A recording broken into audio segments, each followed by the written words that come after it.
Mardi 10 septembre, soyez les bienvenus si vous nous rejoignez, il est 8h10 et dans cette matinale RCF, c'est l'heure du grand invité. Ce matin, nous recevons le président de la Conférence des évêques de France pour évoquer la rentrée de l'Église catholique. Alors quelle place pour l'Église catho dans la société française? Quelle parole pour les catholiques dans le débat public? Monseigneur Éric de Moulin-Beaufort, bonjour. Bonjour madame, bonjour à tous. Vous êtes l'archevêque de Reims et vous avez pris vos fonctions à la tête de la CEF, la Conférence des évêques de France, au début de l'été. Vous y avez été élu par vos frères évêques lors de leur assemblée plénière à Lourdes au printemps. Une élection alors que l'Église catholique traversait une crise gravissime, révélation de scandales pédophiles, mais aussi d'abus sexuels sur des religieuses par des membres du clergé, et puis nombreux scandales touchant de hauts responsables du Vatican. Je pense bien sûr au cardinal Pell.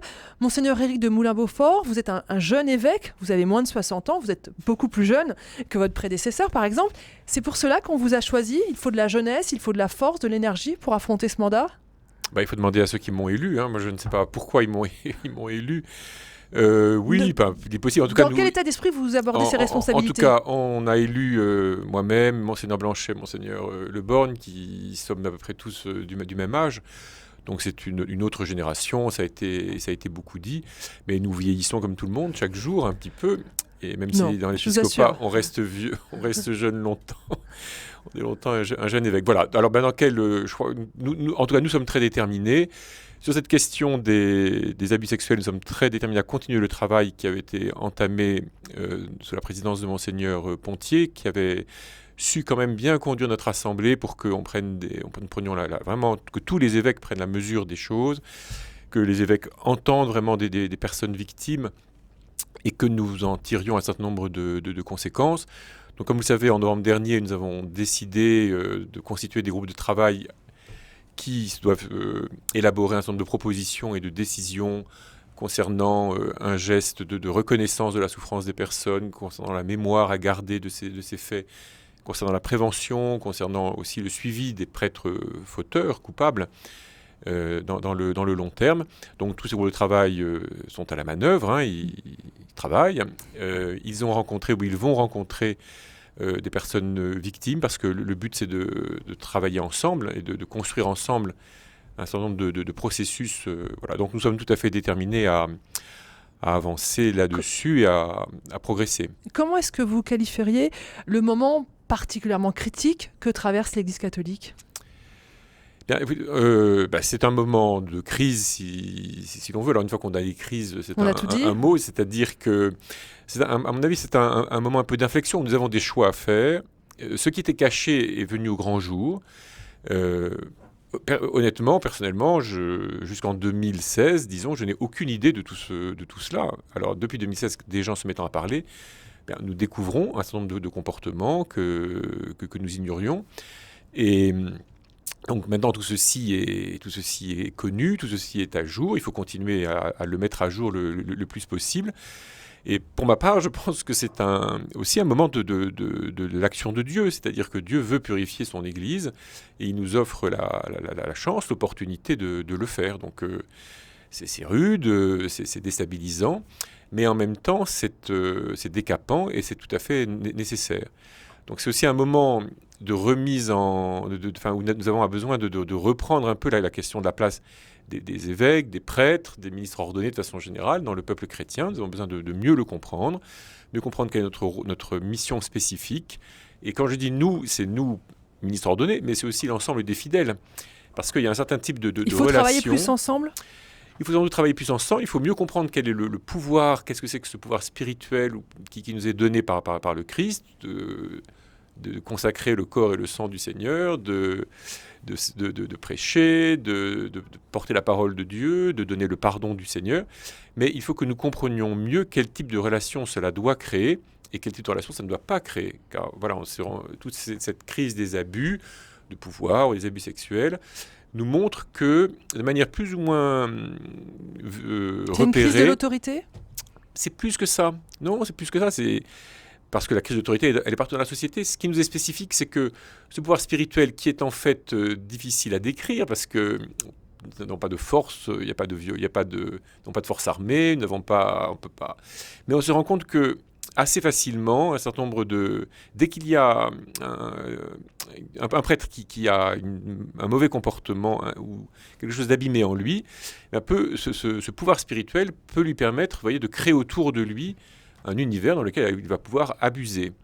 Donc il faut que nous ne pouvons plus être naïfs sur ce sujet-là, et donc il faut que nous regardions mieux ce qu'est ce pouvoir spirituel, que nous voyons comment le Christ nous demande d'être des serviteurs, et des serviteurs de la vie, des serviteurs de la vérité, des serviteurs de la liberté, et non pas des maîtres qui emprisonneraient et puis qui pourraient utiliser ceux qui sont autour d'eux pour satisfaire des besoins ou des pulsions, quelles qu'elles soient. Alors, Monseigneur de Moulin-Beaufort, jeudi, un protocole a été signé entre l'archevêque de Paris, Monseigneur Aupetit, et le procureur de Paris, Rémy Hetz. Un protocole qui prévoit que toutes les dénonciations d'infractions sexuelles sur mineurs ou majeurs faites au diocèse, et paraissant bien sûr vraisemblables, eh bien, elles seront transmises de manière systématique au parquet, et la précision est importante, même si la victime n'a pas porté plainte. Alors, est-ce que l'Église catholique doit renforcer sa collaboration avec la justice ? Est-ce que ce genre de protocole doit-il être généralisé dans tous les diocèses ? Mais ce protocole, il faut voir ce qu'il apporte, parce que ça fait quelques temps quand même qu'à Paris, je connais Paris puisque j'y étais évêque auxiliaire de Paris jusqu'en octobre dernier, et il y a un certain temps quand même que nous transmettons tout de suite les plaintes que nous pouvons recevoir. Mais là, c'est écrit noir sur blanc. Oui, et ce qui est écrit noir sur blanc aussi, c'est que la justice va les traiter tout de suite, de façon à donner une appréciation. Parce qu'un des problèmes qui s'est posé à Paris, ça a été l'Église catholique se tourne vers la justice, mais la justice se met aussi au service de la vérité. C'est-à-dire la justice nous permet, en s'engageant à aller vite, elle nous permet d'avoir vite une appréciation. Et le cas s'est présenté à Paris d'un prêtre qui avait été accusé, et un rapide travail de la police a montré que l'accusation était fausse, était purement calomnieuse. Mais ça, c'est une investigation que le diocèse n'aurait pas eu les moyens de faire.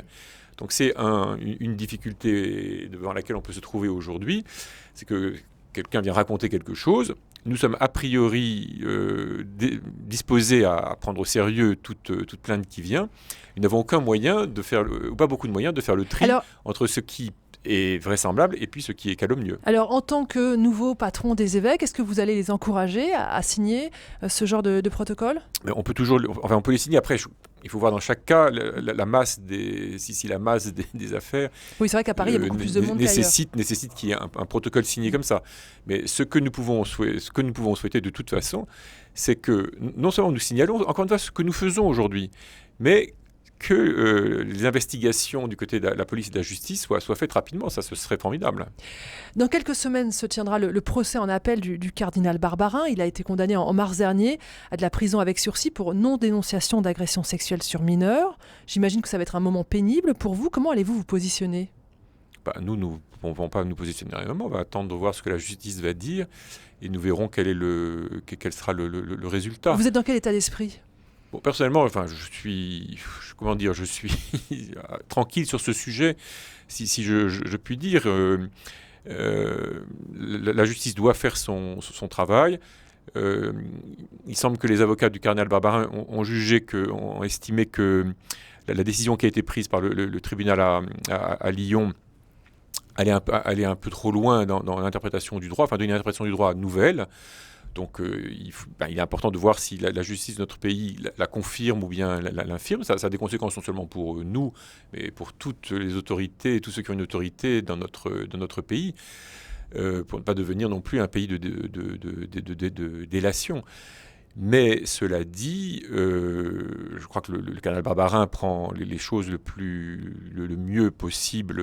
Vous êtes en relation avec lui ? Spirituellement, j'essaie, oui, quand même, oui.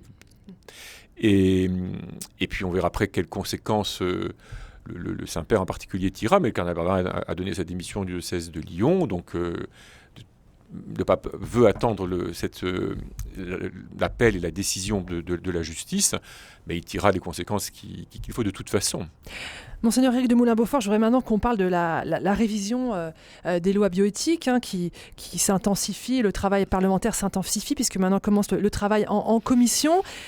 Pour faire le lien avec ce que nous évoquons précédemment, au milieu de tous ces scandales qui sont comme des taches sur le manteau de l'Église catholique, comment l'Église peut-elle encore porter une parole audible, surtout quand elle va évoquer les enfants, ce qui va être le cas dans les questions de bioéthique ?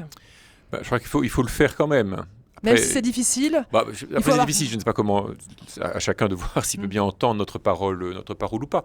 Nous sommes sollicités et puisqu'on est sollicité, il faut que nous répondons aux sollicitations. Nous sommes sollicités aussi bien par des fidèles qui nous demandent ce qu'il faut penser de ces lois qui se préparent, que par les autorités de notre pays, donc on essaie de répondre le plus profondément, le plus rationnellement possible. C'est un travail qui est fait depuis longtemps, hein. C'est pas d'hier. Sur l'ensemble de ces sujets, il y a longtemps que l'Église catholique réfléchit, beaucoup de documents ont été produits, beaucoup de fiches, beaucoup d'explications, beaucoup de pédagogie. Donc il faut continuer ça, parce que l'enjeu au-delà de la loi, c'est l'attitude profonde de nos concitoyens à l'égard à la fois de la technique médicale, la technique juridique, à l'égard des enfants, à l'égard de ce que c'est que le désir d'enfant. Et c'est là où ce qui va se décider est un immense enjeu pour nos sociétés de façon générale. Est-ce que c'est vraiment une préoccupation pour les familles françaises ? Les familles, elles sont préoccupées par leurs enfants, par les parents vieillissants, par les fins de mois difficiles. Est-ce que vraiment ces questions de bioéthique les concernent en premier chef ? Eh bien, c'est un vrai sujet, c'est-à-dire qui est-ce que ça concerne ? Pourquoi est-ce que l'on fait ces lois ? Donc il y a des gens qui souffrent parce qu'ils ne peuvent pas avoir d'enfants. Pour toutes sortes de raisons. On n'arrive pas à guérir l'infertilité. Alors peut-être parce qu'elle a des causes multiples, mais peut-être aussi parce qu'on s'est tellement polarisé sur le fait de pouvoir produire la vie, entre guillemets, qu'on n'a pas consacré les mêmes énergies, les mêmes forces, les mêmes moyens à la recherche sur l'infertilité. Donc on se retrouve aujourd'hui devant la tentation d'aller encore plus loin dans l'usage de ces techniques, de les élargir au risque de bricoler la filiation de manière inconséquente. Alors, ce projet de loi, il permet l'ouverture de la PMA aux couples de femmes et peut-être même aux femmes seules. On parle aussi d'élargir la recherche sur l'embryon, de congeler ses ovocytes. Autant de sujets sur lesquels l'Église catholique freine des cas de fer. Qu'est-ce qui vous inquiète dans ces évolutions médicales et sociétales ? Quelle est la ligne de conduite de la pensée catholique ? Ce qui m'inquiète le plus, c'est le respect de l'être humain. Qu'est-ce que c'est qu'un être humain ? Chaque fois que l'on révise les lois de bioéthique, on rabote un peu les barrières qu'on avait mises à l'expérimentation sur les embryons. Donc on explique qu'on n'ira jamais plus loin que cela, et puis 7 ans après, on va plus loin que cela. Et la loi fait la même chose. Par rapport à la question de l'extension de la PMA aux couples de femmes, ce qui est en jeu aujourd'hui, c'est quand même le fait que l'être humain, il vient d'une lignée féminine, d'une lignée masculine. Alors on explique que le géniteur c'est une chose, le père c'est une autre. C'est sans doute le cas, mais dans un certain nombre de situations, il y a des gens orphelins, il y a des enfants adoptés, il y a des enfants adultes conçus de manière adultère sans qu'on le sache. On peut imaginer toutes sortes de situations. Mais ce qui est nouveau, c'est que l'on fabrique cette situation. C'est que la société entière va fabriquer cette situation comme si, quand même, il n'était pas plus simple que le géniteur soit aussi le père. Les gamètes, ce n'est pas que des gamètes. Ce que nous recevons à travers les gamètes, c'est pas simplement des petits Legos mais c'est toute une histoire, c'est toute une lignée humaine. Et on le voit d'ailleurs aujourd'hui dans la revendication d'un certain nombre d'enfants, de personnes qui ont été conçues de manière par la procréation médicalement assistée qui recherchent leur origine. Et qui cherchent leur origine. Et ils ne cherchent pas seulement à savoir si leur géniteur, entre guillemets, a les yeux bleus ou les cheveux blonds ou s'il a un cancer de la prostate, mais ils veulent rencontrer une personne. Et c'est inévitable. Donc, ce qui nous préoccupe, et personnellement, moi, ce qui me rend triste, c'est que tout un système culturel fait croire aux gens que la technique médicale et la technique juridique vont permettre de résoudre toutes les souffrances. On ne fera jamais que déplacer la souffrance. Mais parmi les couples homosexuels, il y en a qui sont catholiques. Que répondre à leur désir d'enfant ? Mais que le désir d'enfant n'est pas un absolu. Que précisément le Christ est venu nous dire que l'on vit de la vie éternelle, nous sommes faits pour la vie éternelle, et donc il n'est pas indispensable d'avoir des enfants pour vivre. On ne fabrique pas des enfants. C'est dur ça, de dire ça. Ben oui, mais c'est vrai. Mais non, au contraire, c'est une possibilité qui nous est ouverte. C'est une liberté que le Christ nous donne. Justement, nous autres, nous vivons dans le célibat et nous renonçons à avoir des enfants, nous autres prêtres, religieux, etc., précisément parce qu'une autre fécondité est possible. Et que les enfants ne sont pas portés par simplement le désir des parents. C'est une autre relation à laquelle il faut entrer. Comme on approche de la fin, donc très rapidement, comment faire pour que le débat se passe sereinement et qu'on ne reproduise pas les divisions, les anathèmes qui avaient marqué le débat sur le mariage pour tous? Alors, on n'a pas le temps de revenir sur ce qui s'était passé en 2012-2013, mais le débat, il se passera à l'Assemblée le mieux possible. Personnellement, je ne voudrais pas que sous prétexte d'un débat serein, il n'y ait pas de débat du tout. Et il faut au contraire nourrir ce débat. Voilà. Et après, il faut que les catholiques sont des citoyens comme les autres. Ils peuvent ne pas être d'accord sur les moyens politiques à employer, mais ça n'empêche pas qu'il faut se respecter et s'estimer mutuellement. Très rapidement, vous irez manifester le 6 octobre? Non, je n'irai pas manifester parce que de toute façon, le 6 octobre, je reçois le pallium à la basilique Saint-Remi à Reims, c'est prévu depuis très longtemps et c'est comme ça. Mais de toute façon, je ne pense pas que ma place soit dans une manifestation, mais ça ne veut pas dire que... Mais je dis, la manifestation, c'est un moyen politique. Les catholiques sont des citoyens, à chacun de déterminer les moyens politiques qu'il a envie d'employer. Et bien voilà, c'est dit. Merci beaucoup, Monseigneur de Boulin-Beaufort. Je rappelle que vous êtes l'archevêque de Reims et le nouveau président de la Conférence des évêques de France.